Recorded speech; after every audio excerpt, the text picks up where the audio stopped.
Bismillahirrahmanirrahim. Assalamualaikum warahmatullahi wabarakatuh. Hamdan wa syukran lillah wa nusalli wa nusallimu ala rasulillah Sayyidina Muhammad ibn Abdillah wa ala alihi wa ashabihi wa mawalah, amma ba'du. Saudara-saudaraku yang dirahmati Allah subhanahu wa ta'ala, salam berjumpa kembali dengan channel saya ini.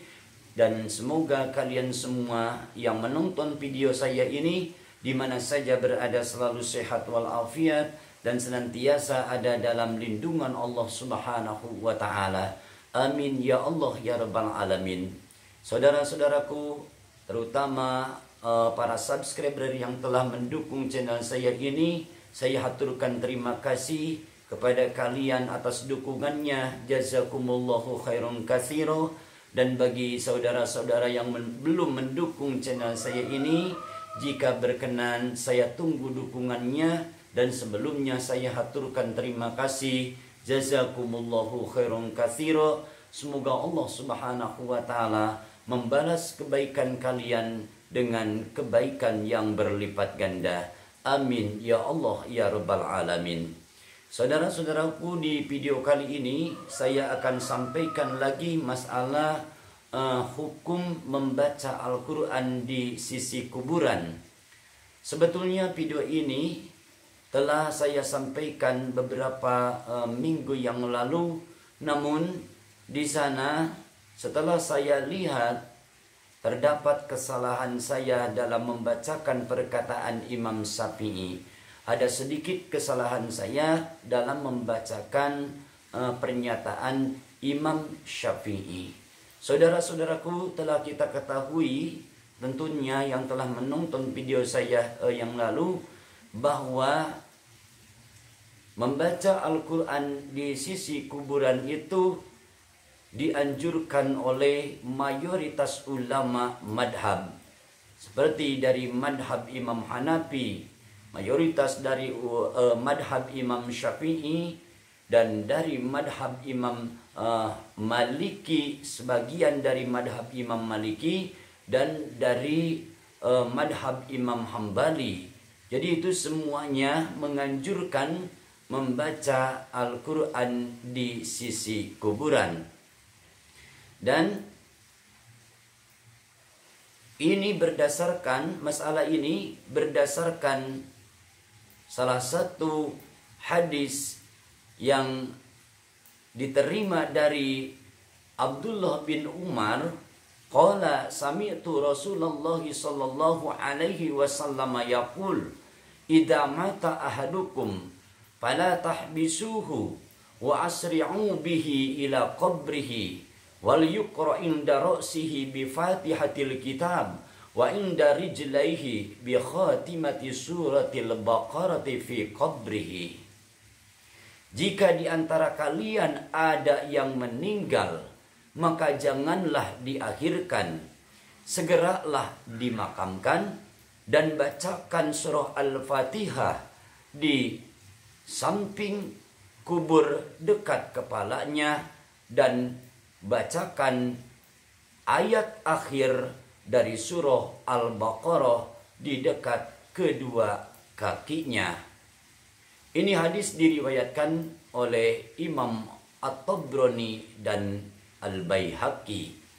Saudara-saudaraku yang dirahmati Allah subhanahu wa ta'ala, di sini saya menyatakan di video yang lalu tentang pernyataan atau perkataan Imam Syafi'i. Kata Imam Syafi'i, wa yustahabbu ayyukra'a wa yustahabbu ayyukra'a indahu syai'un minal qur'ani wa in khatamul qur'ana indahu kana hasanan.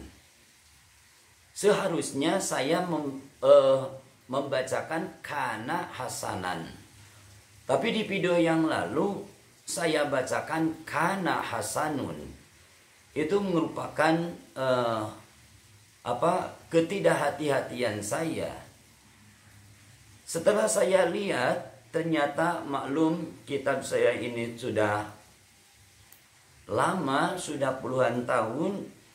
Ternyata di bagian alifnya itu terdapat bolong, kena apa namanya macam rayap gitu.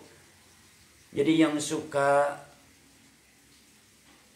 merusak kertas-kertas semacam itu bisa juga dengan rayap atau sejenisnya. Ternyata pas di alifnya itu, makanya yang tersisa tinggal nunnya. Dan saya tidak berpikir, langsung dibaca seperti itu. Indahu kana hasanun. Setelah saya pikir, ternyata itu salah. Karena kata hasan di sana menjadi khobar dari kana. Menjadi khobar dari kana yang seharusnya dibaca nasob, bukan dibaca rofa. Itu khobar kana.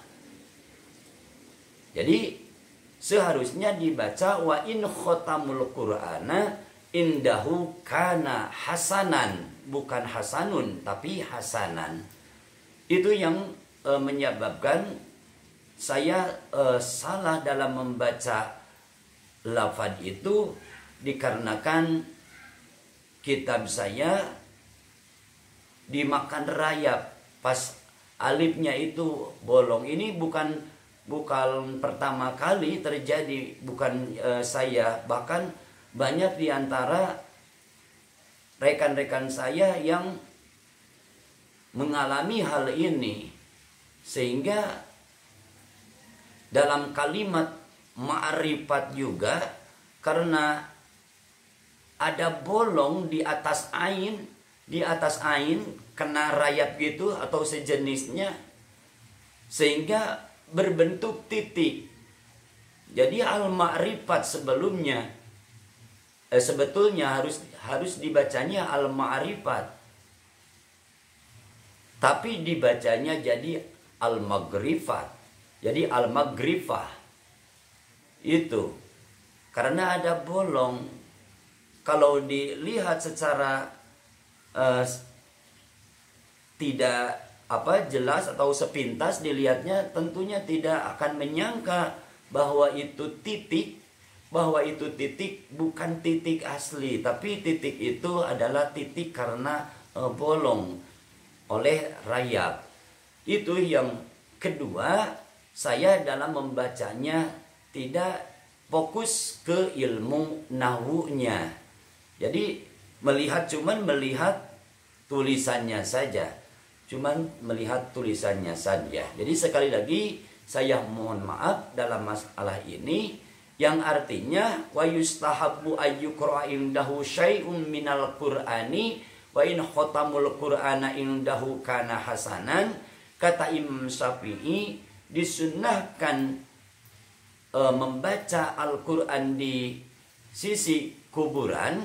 Jadi sesuatu dari Al-Quran, baik satu surat atau sebahagian ayat itu. Dan kata Imam Syafi'i, kalau sampai mengkhatamkan Al-Quran, maka itu baik.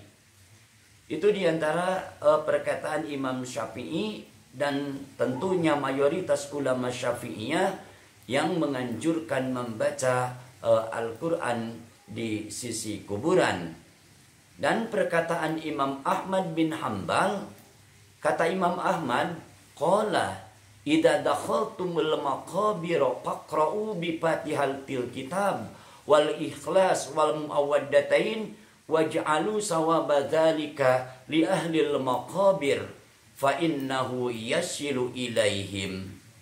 Kata Imam Ahmad bin Hanbal, apabila kalian memasuki pekuburan, maka bacakan surah Al-Fatihah dan surah Al-Ikhlas, juga surah Muawwadatain, yaitu surah Al-Falaq dan surah An-Nas, dan jadikan pahalanya bagi ahli kubur. Artinya dihadiahkan pahalanya kepada ahli kubur. Bagaimana kata Imam Ahmad? Fa innahu yasilu ilaihim. Maka pahala yang dihadiahkan dari bacaan Al-Quran itu sampai kepada mayit atau sampai kepada ahli kubur. Itu kata Imam Ahmad bin Hanbal. Dan di sini masalah sampainya bacaan Al-Quran, saya katakan lagi bahwa di antara para ulama memang ada ikhtilaf, ada perbedaan pendapat, namun mayoritas dari ulama madhab, sebagaimana telah saya sampaikan tadi, dari ulama Hanafiyah, dari ulama Malikiyah sebagian dan ulama Malikiyah, lalu dari sebagian besar ulama Syafi'iyah dan dari ulama Hanabilah, maka itu semuanya menyatakan sampainya pahala bacaan Al-Quran kepada ahli kubur.